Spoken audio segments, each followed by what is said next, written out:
Hi all, my name is Lachlan Fitzgerald. I'm an undergraduate honours student at UQ's Biorobotics Laboratory. And as a mechatronics engineer, it's fascinating for me to see how insects can adapt so efficiently to different environments.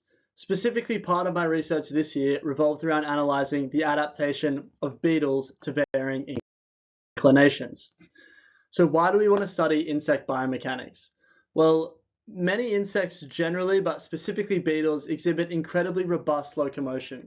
They're able to deal with many differences in terrain, slope, environment, and still effectively manage their movements through space.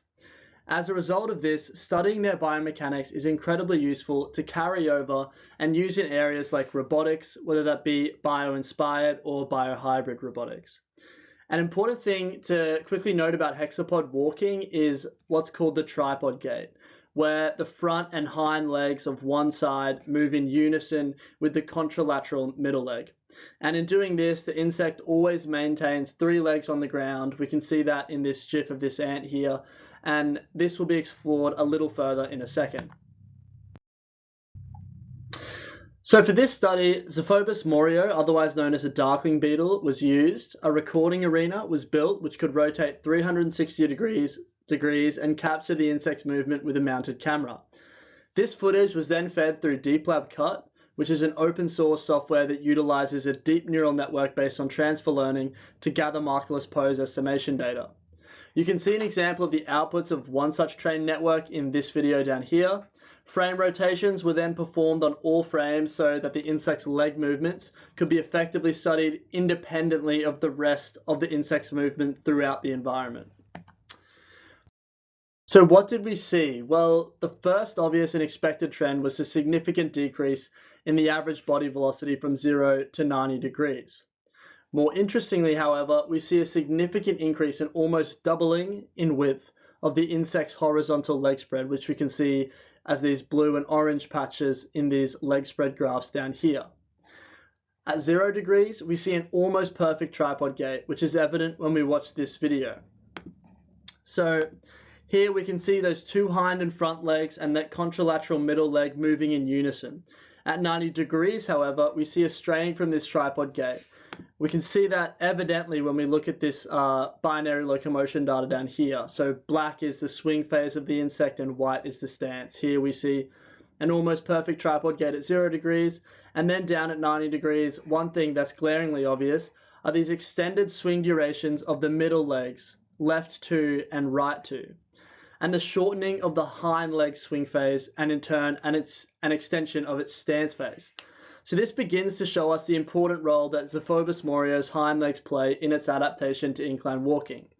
And when we see this video, we can see those middle two legs making those larger, more gross movements, and the hind legs maintaining stability and maintaining that stance for a longer period of time to increase the stability of the insect.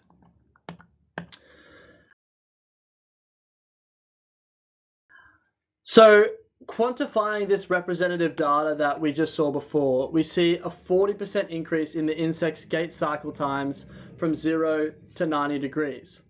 And in this gait stand plot in the bottom left, we can see at 0 degrees there's negligible difference in the period of stance of the middle, front, and hind legs. However, at 90 degrees, we see a marked increase in the stance times of both the hind and front legs, further reiterating their importance and their functional role as stabilizers for the insect. And this is the essence of why we see that straying from the typical tripod gait at 90 degrees. And I know in several other studies, insects have shown to continue to use a tripod gait up to 90 degrees. But with Xephobus morio, we see the importance of those hind and front legs and the need for them to be planted for stability. And this leads to an inability to continue to use the tripod gait as the stand times of those legs become asymmetrical. One more interesting takeaway was some relationships that were discovered irrespective of the angle of inclination in a way, like the velocity of the insect and the gait cycle time. We see strong negative correlation here in these figures on the bottom right. As the gait cycle time of the insect increases, the frequency of the insect's propulsion, or the power phase of its leg swing, decreases, which results in reduced velocities. So all of these insights can be used to help develop better walking robots. including bio-inspired robots, but also to push the evolution of biohybrid systems towards real-world practical applications. As well as this, we believe in the efficacy of these biohybrid systems, which, to quickly explain, is the fusion of a living insect platform with an artificial control unit for stimulation-induced locomotion control.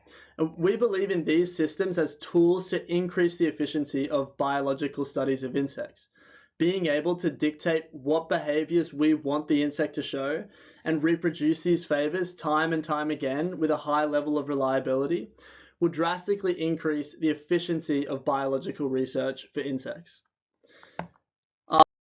I'd like to thank the wider UQ Biorobotics Lab and specifically Dr. Thang Vo-Doan for his guidance and supervision throughout this year. Thank you.